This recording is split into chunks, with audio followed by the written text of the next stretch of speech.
Assalamualaikum warahmatullahi wabarakatuh. Waalaikumsalam warahmatullahi wabarakatuh. Perkenalkan, nama saya Ahmad Rafiq. Pada saat ini saya akan mencoba membahas tentang materi ekonomi makro.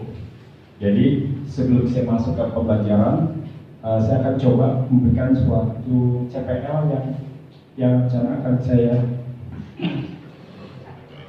terapkan di kelas. Di sini mengenai CPL, mahasiswa bisa memberikan suatu sikap mengenai keahlian pekerjaan di bidang keahlian yang dimiliki. Kemudian yang kedua adalah menguasai konsep dan teknik penyusunan rencana strategis dan menjabarkan dalam rencana operasional. Dan kemudian mampu beradaptasi dan kerjasama, berkreasi dan berkontribusi dalam berinovasi, menerapkan ilmu pengetahuan dalam kehidupan bermasyarakat. Ini adalah CPL yang harus Kemudian CPMK atau capaian pembelajaran mata kuliah. Pada pertemuan yang pertama, saya akan mencoba memberikan suatu pembelajaran mengenai mahasiswa mampu menguasai konsep dasar ruang lingkup analisis makroekonomi dan mampu menjabarkan dalam rencana operasional. Tadi sudah saya sampaikan mengenai CPL dan CPMK. Kemudian saya akan memberikan suatu penjelasan mengenai bobot nilai dalam hal perkuliahan. Di sini ada beberapa bobot penilaian yang akan kalian dapatkan adalah kehadiran itu 20%, tugas 25%, UTS 25%, UAS 30%. Jadi gitu untuk nilai penilaian, dan maupun mengenai hasil yang seperti kita tahu ya, mengenai nilai range angka nilai untuk yang A, nilainya ketika kalian dapatkan adalah antara 80 sampai dengan 100, B 70 sampai dengan 79, C 60 sampai 69, D 31 sampai 59, dan E 0 sampai dengan 30. Jadi dikarenakan bobot penilaian yang terbesar adalah UAS dibandingkan UTS, kira-kira gimana? Kira-kira kan harus dibesarkan adalah di nilai UAS. Berbeda nilainya masalahnya. Kalau umpamanya kalian ada semacam pesimis, wah UTS saya nilainya jelek. Nah makanya pas UAS nilai dikejar. Dan juga tugas, ya meskipun kalian tidak itu pinter banget, usahakan nilai tugas itu ngumpulin terus nilai tugas plus kehadiran. Jadi meskipun kalian istilahnya kurang begitu pintar ya, tapi mengenai tugas dan kehadiran biasanya itu ada kecenderungan dia itu pintar, karena tugas selalu ngumpulin hadir, dibandingkan ketika ada mahasiswa jarang masuk, tidak pernah ngumpulin tugas. Kira-kira pas ujian UAS sama UTS, kira-kira ada semacam istilahnya, kalau seandainya nilainya dia bagus, kira-kira ada apa enggak istilahnya kecurigaan? Ada kan? Ya makanya diharapkan kalian jangan sampai seperti itu lah. Minimal hadir, ngumpulin tugas. Oke. Sampai sini ada yang ditanyakan? Belum ada, Pak. Oke.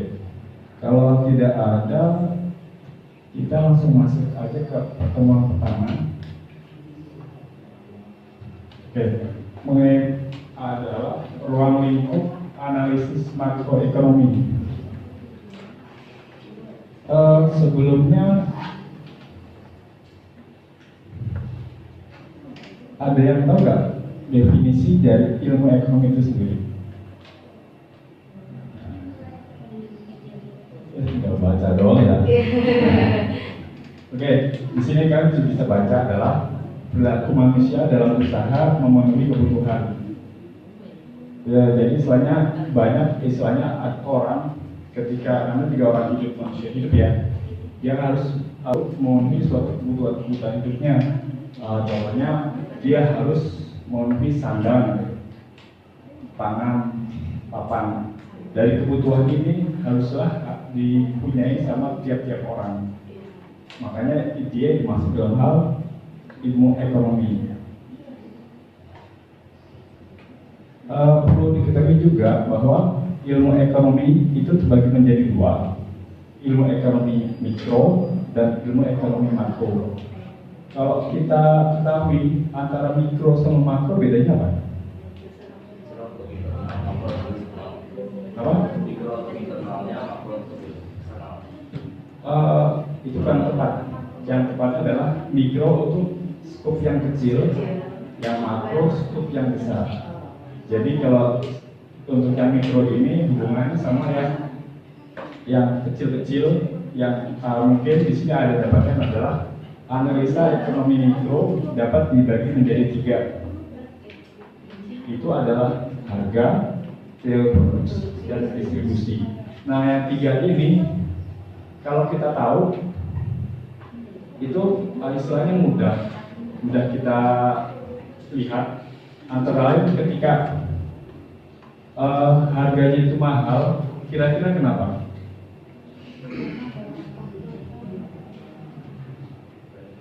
Ya karena biasanya kalau kita ketahui ketika harga barang ini mahal, dikarenakan harga produksi dari barang ini itu sudah mahal.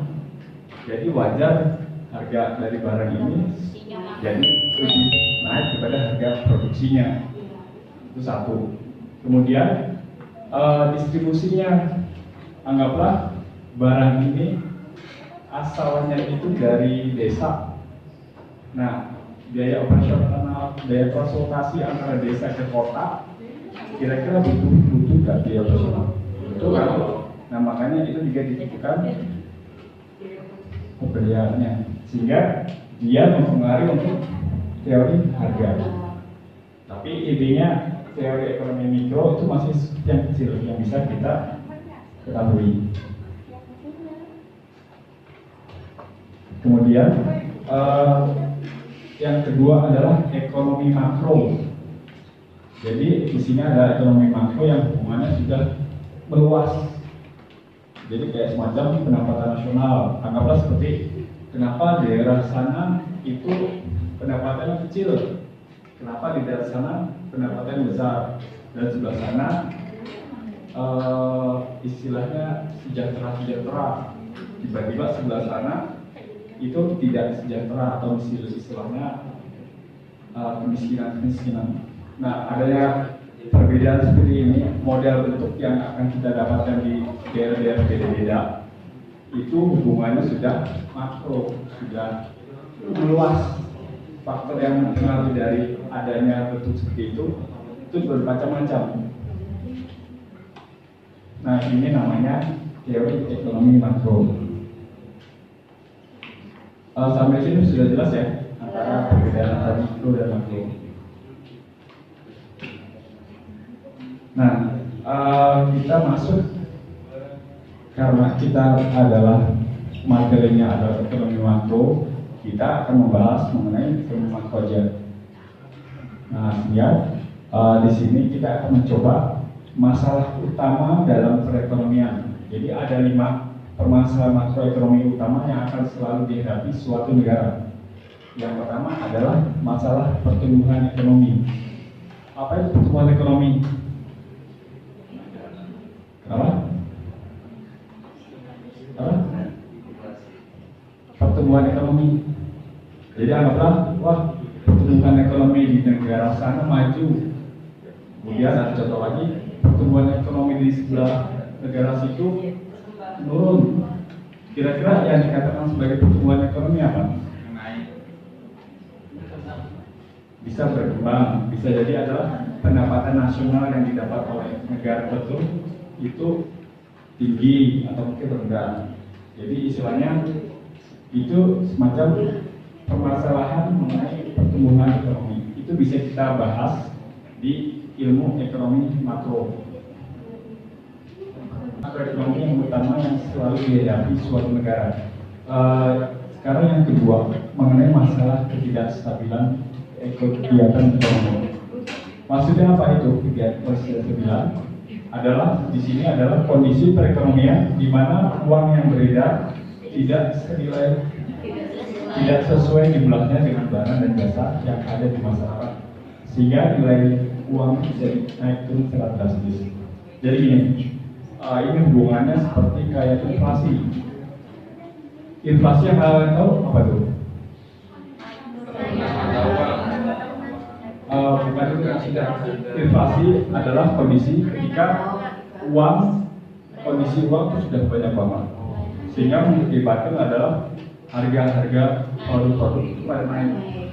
Jadi bisa dikatakan harga misalnya kayak bukan minyak, bisa kayak barang gitu deh. Biasanya kan dulu harganya 5.000, tapi ketika ada inflasi harga spidol bisa jadi bahkan bisa 20.000. Itu karena ada inflasi, kan nilai-nilai bertambah gitu. Kemudian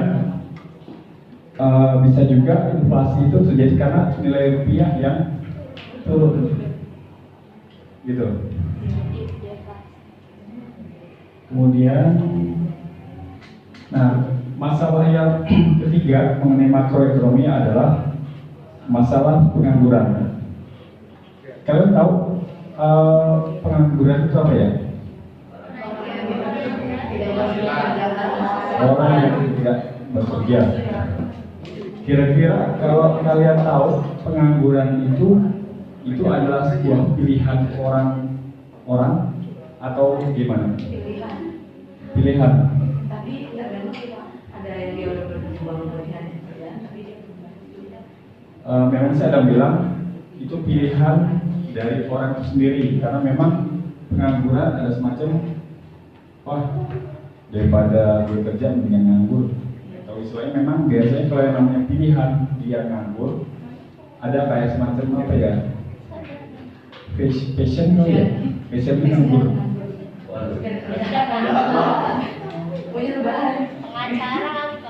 Jadi biasanya intinya yang namanya penganggur di samping yang namanya itu passion yang memang suatu pilihan dia lebih baik nganggur tapi sebenarnya adalah pengangguran adalah suatu kondisi yang mungkin terbentuk dari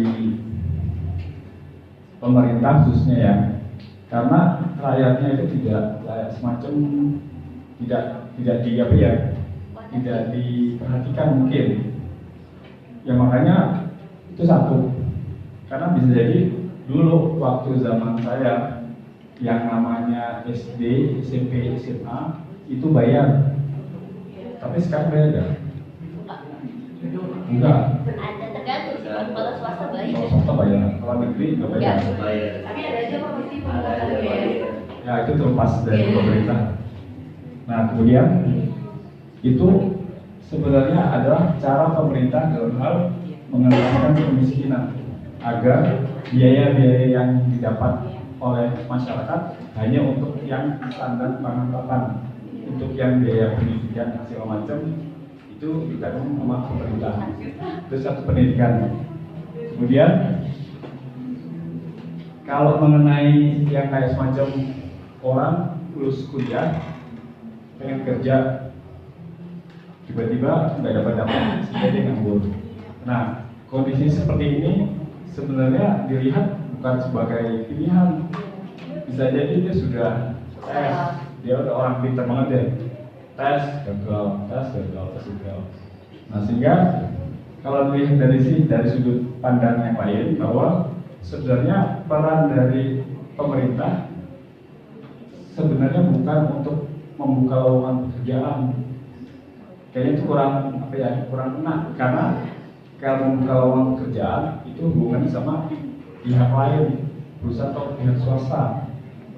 Hubungannya kan dengan pemerintah. Mungkin juga dalam hal ini pemerintah membuka yang namanya CPNS. Nah tapi ada kayak semacam cara pemerintah untuk mengentaskan pengangguran adalah memberikan kayak semacam penyuluhan atau pelatihan-pelatihan UKM. Tahu kan nggak? Jadi istilahnya gini, kemarin-kemarin udah lama juga ya. Jadi itu UKM itu sudah terbentuk dari level wali kota,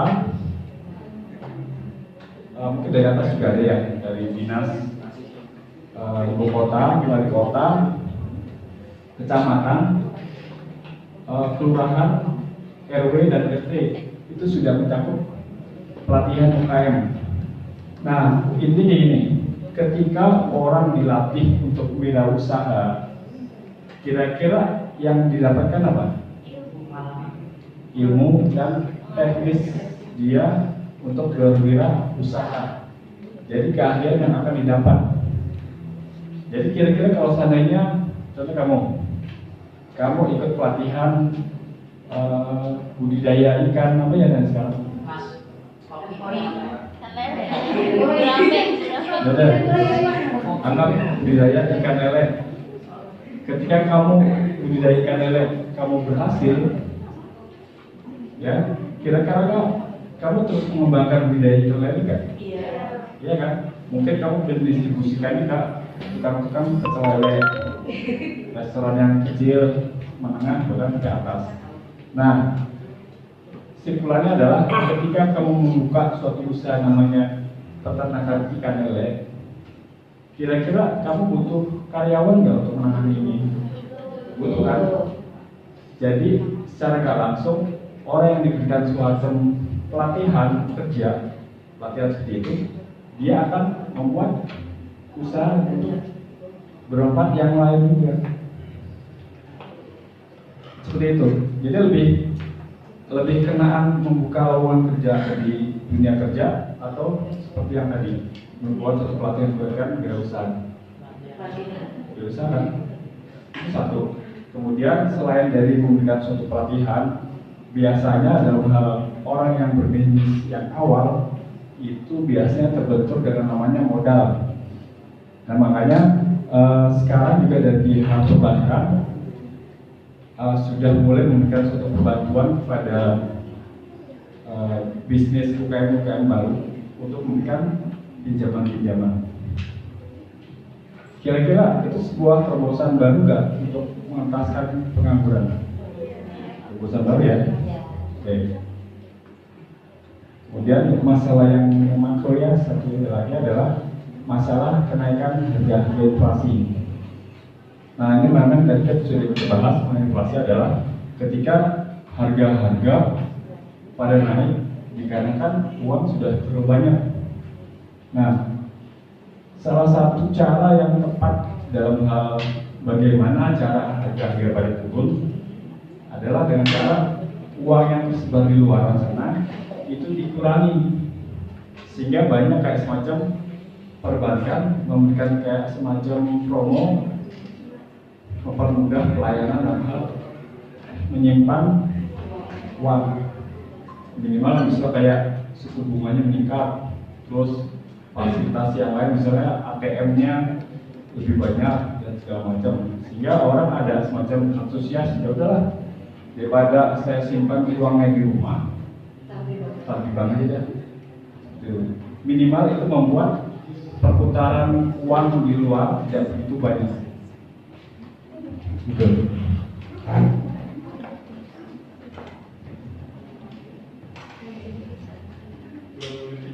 Nah, kemudian satu lagi mengenai alat pengaman prestasi kegiatan ekonomi. Jadi ada semacam cara bagaimana alat digunakan untuk melihat indikator prestasi kegiatan ekonomi.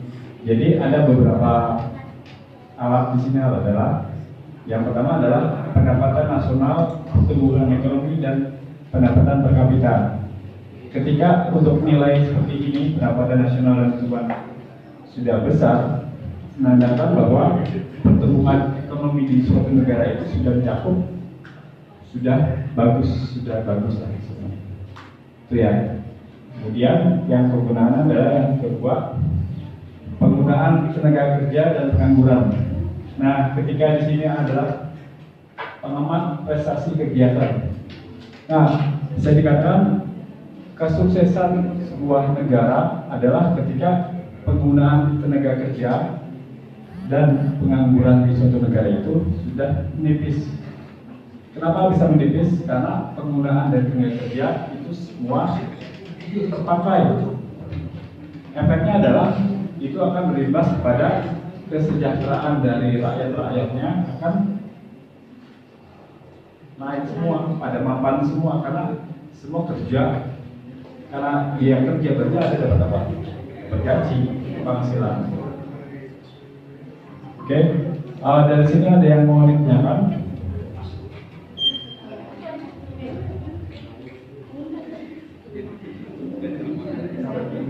Tapi tentang inflasi, Ya. tadi kan Bapak sudah menjelaskan kalau inflasi itu terjadi karena perputaran duit di luar itu banyak. Apakah ada penyebab lain Pak terjadinya inflasi? Oke, inflasi itu juga terjadi ketika banyaknya barang-barang impor yang masuk. Oke.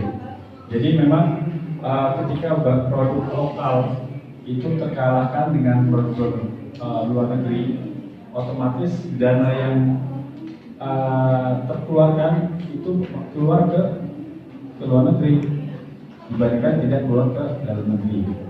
Jadi kalau itu adalah contoh yang mudahnya begitu. Ya, ada yang lain? Pertanyaan saya Pak, masalah pengangguran secara mengantisipasinya gimana ya Pak? Karena pada banyak banget tuh. Gitu. Iya. Ya, seperti yang tadi saya sebutkan tadi, mungkin tadi cara yang pertama memang mungkin yang gampang adalah perusahaan pemerintah dalam hal ini dia bekerja sama dengan beberapa perusahaan-perusahaan yang istilahnya yang memang perusahaan itu membutuhkan karyawan. Perusahaan memberikan suatu wadah atau tempat atau sarana agar perusahaan itu membuka lowongan kerja. Contohnya kayak semacam bursa kerja. Jadi pemerintah memberikan suatu fasilitas tempat, nih kamu butuh karyawan nggak? Ini kamu buka di sini aja. Nah, otomatis dari beberapa calon pekerja-pekerja itu akan ke sana dalam artian istilah berbondong-bondong sana untuk melamar kerjaan sana. Minimal itu adalah fasilitas yang diberikan pemerintah untuk mengurangi pengangguran. Yang satu, yang kedua seperti saya tadi bilang adalah memberikan pelatihan kepada orang-orang dalam hal pelatihan UKM atau kemandirian. Gitu. Oke, nggak ada lagi. Cukup Pak. Oke, kalau memang tidak ada lagi, demikian aja perkuliahan kita kali ini. Oke, saya mohon maaf. Assalamualaikum warahmatullahi wabarakatuh.